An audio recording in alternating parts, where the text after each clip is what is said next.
Anyone that watched ECW, you have to know this guy. This guy was, give him a microphone, and that's it, let loose. Entertainment personified. Joel Gertner, Facebook, Twitter, where can fans go if they want to catch up with Joel? Absolutely. On Facebook, my primary page, my friend page, which is constantly maxed out at 5,000 friends, but try if you might. You can send a request to Facebook after the /MXW Joel Gertner. You should be able to get the request through, and if you do, I'm usually able to put 1 or 2 people through every day. I do have a fan page. It's unlimited, so you can get through there at any time. And that's Facebook /TheRealQSM, which stands for Quintessential Stud Muffin, Joel Gertner. So those are the 2 legitimate Joel Gertner Facebooks. On Twitter, MXW Wrestling, and on Instagram, Quintessential Stud Muffin. You mentioned the Quintessential Stud Muffin.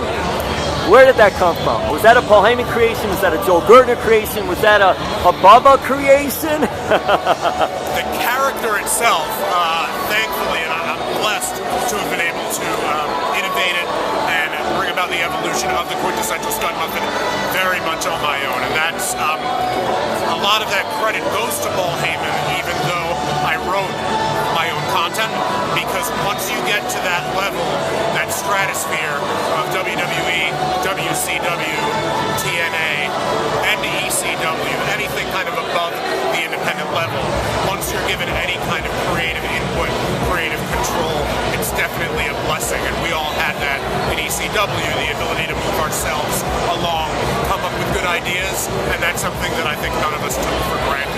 But as far as the nickname itself, Quintessential Stud Muffin, given to me by Paul, and as an homage, one of the first great legends that he managed when he was around my age, when he was first coming into the business, was Austin Idol, who at the time was the universal heartthrob. So as an homage, I became the Quintessential Stud Muffin. Mention about the freedom, and that's something, because there has to be more, though, than just the freedom. And what I mean by that is, people come up with ideas. That doesn't mean these ideas are going to work. For some reason, it just seemed in ECW that so many of the ideas that were being created, and I'm guessing by a lot of the talent themselves, was working. And if that was the case, can you pinpoint a reason why, or is there it just worked? We were all fans. We were so driven. I mean, even by that point in the business, I think by the 90s, universally, I think even in the other larger organizations, WWF, WCW, probably better than 50% of the roster grew up being fans. But in ECW, you didn't have any really Olympians, any really NFL or college football or college wrestling. You didn't have blue chippers so much. You had people who heart and soul bled, sweat, and cried professional wrestling.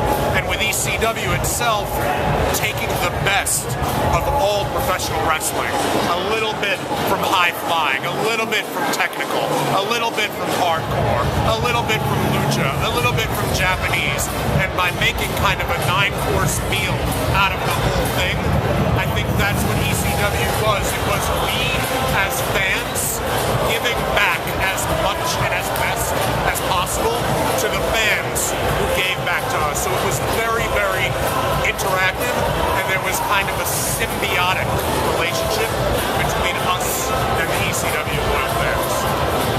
The fans of ECW, it was like everybody's working together. Not only the talent, but also the fans, because they got so involved in the chants and just everything about that company. When you look back at it, what can you say about the fans from ECW compared to any other fans, whether it be on the Indies or anywhere else, that you've seen? I think ECW had the most loyal, the most rabid, the most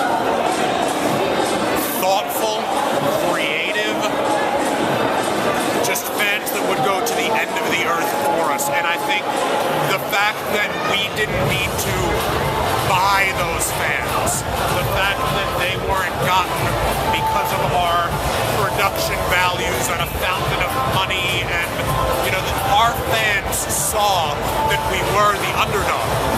They saw that we were the little engine that could, and the island of misfit toys.